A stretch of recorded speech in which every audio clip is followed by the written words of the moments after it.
Stage पर तशरीफ़ फरमा मुअक्कर उलमाए किराम, बिलखुसूस हमारे फाजिल दोस्त फ़ज़ीलतुश शेख डॉक्टर अब्दुल गफ़्फ़ार सलफ़ी हफ़िज़हुल्लाह, और बिलखुसूस अब्दुल्लाह उस्मानी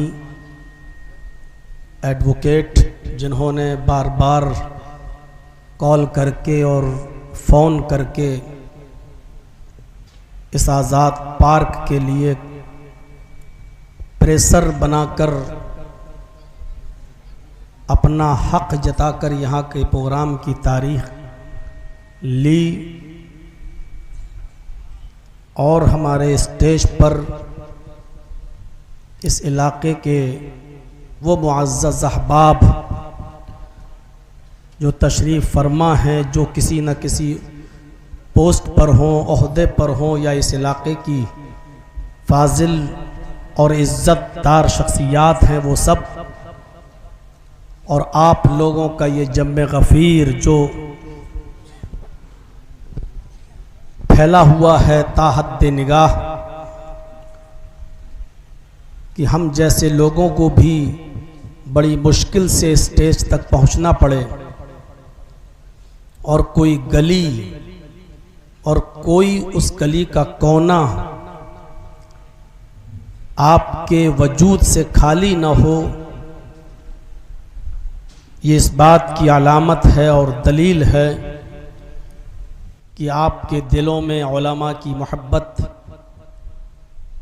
अभी बैठी हुई है, और किताब व सुन्नत पर मबनी बातें सुनने का शौक़ अभी भी हमारे अंदर मौजूद है। हम सुनने के बहुत ज़्यादा शौकीन हैं, अल्लाह करे कि उससे ज़्यादा हम अमल के भी शौकीन बने। वो सब सामाईन हज़रात और इस इजलास के इर्द गिर्द मकानात पर और उनकी छतों पर सवार हमारी वो माँ बहनें, जिनके लिए शायद कोई मखसूस अलहदा इंतज़ाम तो ना हो सका हो, लेकिन उन्होंने आसपास के घरों में अपना डेरा जमा लिया हो और सुनने के लिए आई हो। हमारी मुअज़्ज़ज़ माँ और बहनों, कौम व मिल्लत के लायकवर नौजवानों और मुस्तक़बिल के होनहार अज़ीज़ बच्चों, ये जानता हूँ कि एक लंबी मुद्दत के बाद इस आज़ाद पार्क में मुझे खिताब करने का मौका मिल रहा है। जिन नौजवानों ने बढ़ चढ़ कर हिस्सा लिया प्रोग्राम को कराने में, उलमा के इंतखाब में, अल्लाह तबारक व तआला से दुआ है कि अल्लाह रब्बुल आलमीन आपके हौसलों में, आपके रिज़्क़ में बरकत अता फरमाए, आपको दिन दूनी और रात चौगनी तरक्की अता फरमाए, और आपके इस मुतय्यन करदा इजलास को कामयाबी अता फरमाए। जलसे बहुत होते हैं और हम लोग जानते ही हैं, जलसों में शिरकत होती है, उससे अंदाज़ा है कि जलसों में करने में और कराने में कितना शौक़ भी आवाम के अंदर मौजूद है। सोशल मीडिया पर हम लोग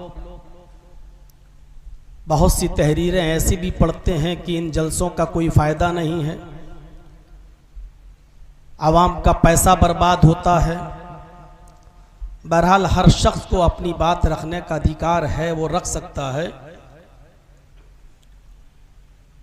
लेकिन मैं ऐसे ऐसे जलसे भी जानता हूं कि जिन जलसों में एक दो नहीं बल्कि सैकड़ों अफराद अपना अकीदा चेंज कर देते हैं, गलत मसाइल पर जो अमल कर रहे होते हैं उसको भी छोड़ देते हैं, और इन्हीं इजलास के बहाने उनको सिराते मुस्तकीम मिल जाता है। और ऐसी बीसियों मिसालें हमारे सामने हैं।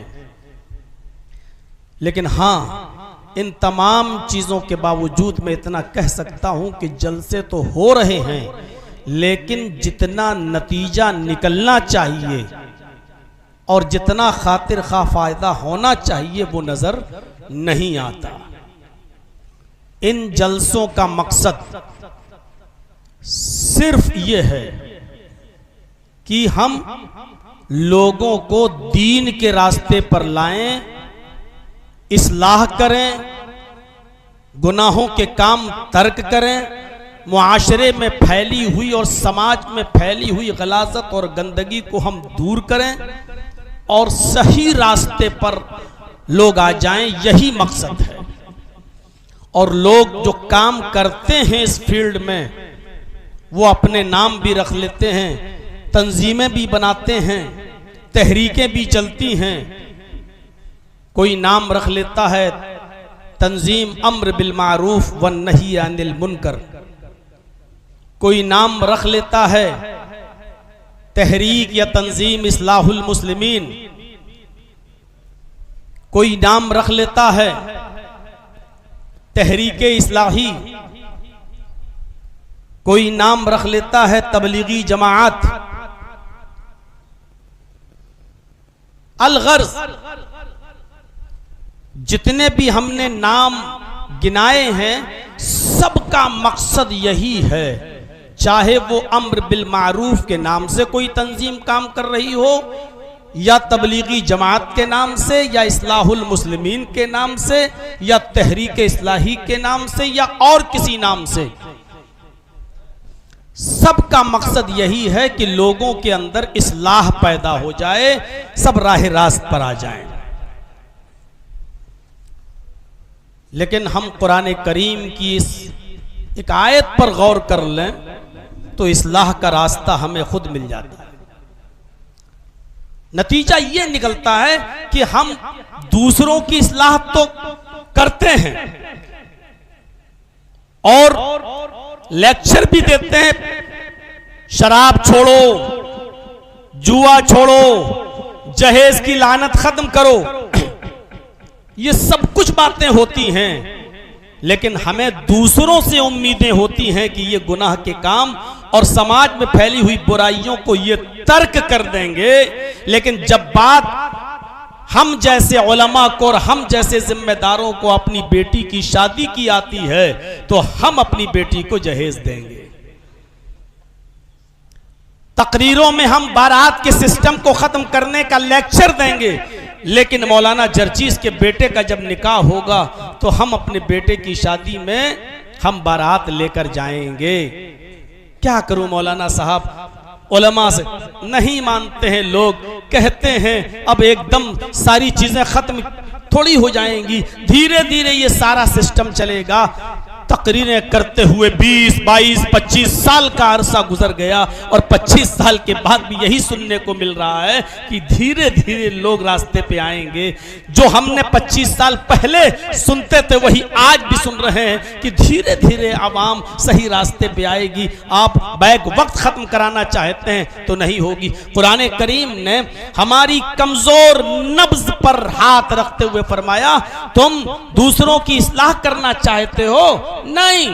या अय्युहल्लज़ीना आमनू अलैकुम अनफुसकुम ला यदुर्रुकुम मन ज़ल्ला इज़ा हतदैतुम।